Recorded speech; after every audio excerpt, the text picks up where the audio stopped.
Back here on TYT Sports, as many people know, Nate Diaz fought last August against Conor McGregor. You probably heard of him. And of course, as we know, Conor McGregor is going on a 4-stop world tour in the buildup of his fight against Floyd Mayweather, where again, I've gone on the record many times, this is going to be one of the most one-sided fights you will ever see. More one-sided, I believe, when Floyd Mayweather knocked out Arturo Gatti. RIP to Arturo Gatti. So, getting back to Nate. Last fought Conor last August, UFC 196. And through this entire time, he has passed on some big-name fights because the most that he has ever made has been against who? Say it with me. Conor McGregor, where he earned $13 million. And he's been really stingy and tough about wanting to not only pursue, but then sign the contract to fight Conor McGregor. Here's what he posted on Instagram. There's one boss here at UFC. Don't forget to repost my shit. Now, hilarious, but how exactly did we get here? Dana White tweeted this. A picture of him and Conor McGregor in front of a jet, where Nate then went on Instagram and went after the two of them. Little bitches. Got your ass beat. You lost, bitch. I'm the champ. Well, true.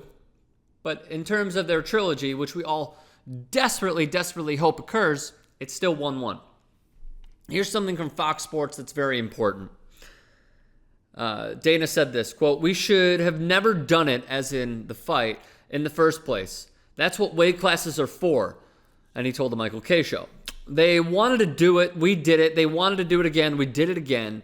They're 1-1. There's only so many of those wars you can be in your career, and it takes a lot out of you. Some guys go into wars like that, and they're never the same after. Now again, as I stated previously, Nate Diaz reportedly rejected Tony Ferguson, the bout that the UFC wanted to make. Tony Ferguson, Khabib Nurmagomedov, when the hell is it going to happen? When Khabib knows how to cut weight correctly. So the question that I have to ask all of you, is Dana White right, in a way, that these sort of bouts do take a toll on a fighter? We've seen it with many in the past. I remember, and granted this is boxing, and he got in a motorcycle accident, but Paul Williams was never the same after Sergio Martinez beat him. In a way, Sergio Martinez was never the same after the 11th and mainly 12th round against Julio Cesar Chavez Jr. So I agree with Dana about that. However, I do believe that Dana is not showing his card. He is, in a way, trying to get the fans in an uproar in an indirect way by him saying it's not going to happen. I'm never going to put my guys through that sort of grueling treatment again to go through a war. I understand that. But when there's so much on the line for the UFC to make and for the two fighters to make, it's going to happen. It just doesn't have to happen right now. And speaking of wars, Nate Diaz has been through countless wars.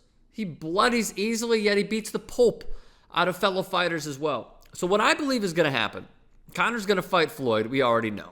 The big three gave up the MGM, so that's now in play as well. Ice Cube, of course, gave it up in negotiations with the money team, UFC, Conor, what have you.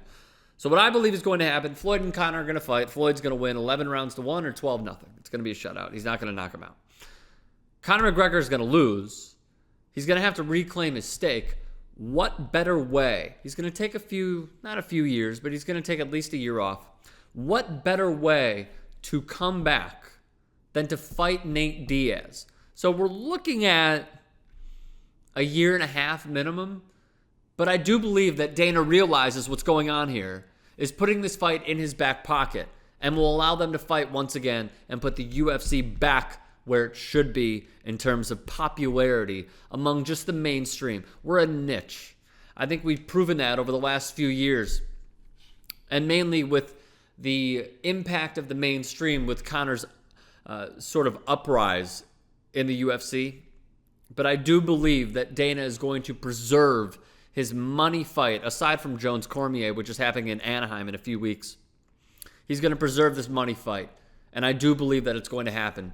Just not right now, and not even soon thereafter, after Floyd beats Conor McGregor. I would like to hear all of your thoughts. Get at me on Twitter, at Rick Strom. Get at me in the comments. Let's have a conversation and a running dialogue, and subscribe to TYT Sports.